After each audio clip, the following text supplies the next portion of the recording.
เพื่อเป็นการจะตั้งปฏิบัติเพื่อในจิตใจของแจ้งการของห้องว่าการศูนย์กลางภาคโดยสภาทฤษฎีศูนย์กลางภาคได้จัดกองประชุมแนะนำวิทยาศาสตร์ใน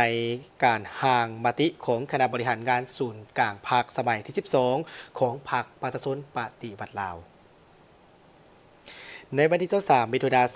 2026สภาทฤษฎีศูนย์กลางภาคได้จัดกองประชุมแนะนำวิทยาศาสตร์ในการห่างมติของคณะบริหารงานศูนย์กลางภาคสมัยที่12ของพรรคประชาชนปฏิบัติลาว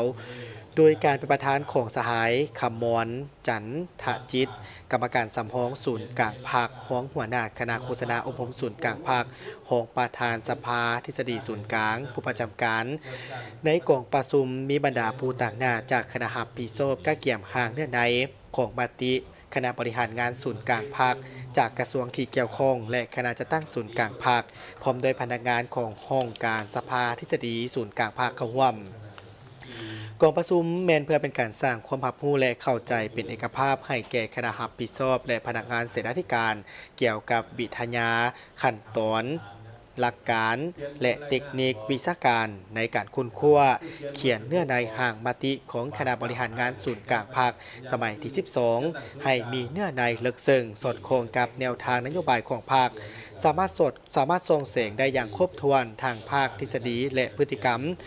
ทางค้าประกันลักษณะวิทยาศาสตร์ลักษณะการเมืองและสามารถนำไปจะตั้งพันขยายให้เกิดผลเป็นจริงอย่างมีประสิทธิภาพสูง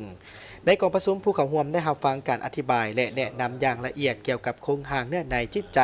วิธีการเก็บข้อมูลการวิเคราะห์วิจัยสภาพการเพื่อสามารถนำเข้าในห่างมติพร้อมกันนั้น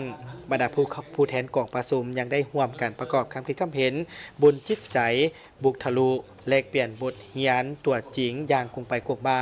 เพื่อให้การแก้เกี่ยมห่างมติดังกล่าวนี้มีความครบถ้วนสมบูรณ์จะแจ้งและเป็นบนอิงที่นักแน่นให้แก่การชี้นำพาของภาคในระยะใบ